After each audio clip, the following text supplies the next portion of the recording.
Hi friends, welcome back to my channel. You may have caught my last video featuring the 3-in-1 tag punch. Well, guess what? Spellbinders has also released a 3-in-1 banner punch.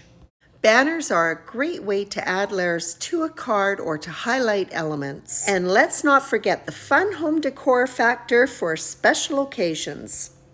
I'm going to be working with a gorgeous paper pack by Paper Rose called One of a Kind. For now, both panels are A2 sized, 4¼ inches by 5½ inches, and I'm adhering the one with the pretty leaves onto white sheet foam. And I'll give the adhesive a few minutes to dry before I remove the excess. When trimming foam, I like to have a nice smooth edge, so I use large shears. The foam back panel is adhered to the scripty one. The script is oriented so that it reads correctly when I flip my panel around, and also I make sure that I have a border that is the same along the side and the bottom. So I do make sure that the adhesive is completely dry before I'm going to trim the excess off that panel that was layered on. The card front is face down in the guillotine, and I use that press plate to hold it into position as I make my cuts. Before I bring the blade completely down, I position it so that I can see that it is lined up perfectly with the patterned paper. The 3-in-1 banner punch makes 3 sizes of banners, 1½ inches, 2 or 2½ inches. This is such a neat design. You simply cut your paper to the width that you have chosen. The alignment guides make it super easy. You simply slip your paper into the feed, match up the width of your paper with the guide, and punch.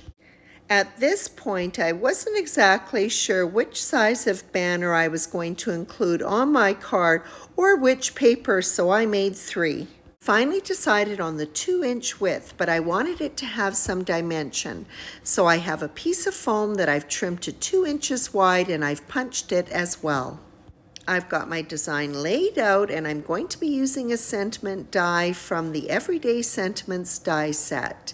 It will be used to cut portobello cardstock and white sheet foam, and yes, I'm stacking that as well. After the cardstock banner is attached to the foam, I'll let it dry and then I'll trim down the length on the guillotine.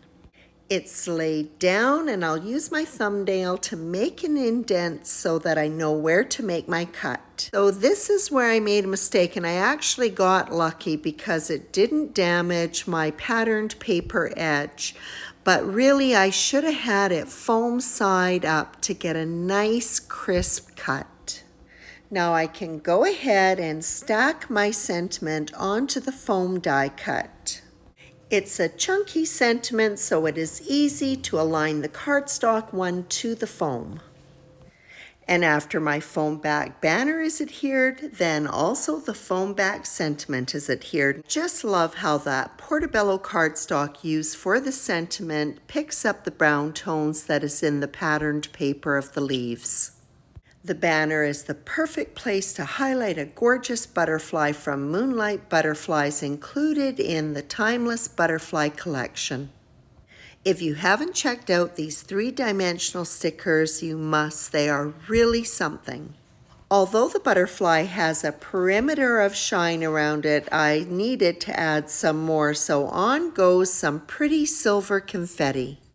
Banners are so awesome and versatile, whether you want to use it for layering on a card, for highlighting an element, for creating home decor, and yes, you can even use it in conjunction with the new 3-in-1 tag punch. How about a cute tag with flag ends? And to help that confetti pop off of that patterned paper, I'm going to top it off with Nouveau Crystal Drops Morning Dew.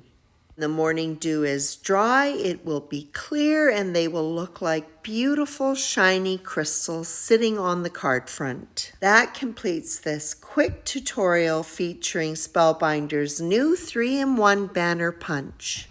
Thank you so much for joining me, and as always, I appreciate your visit.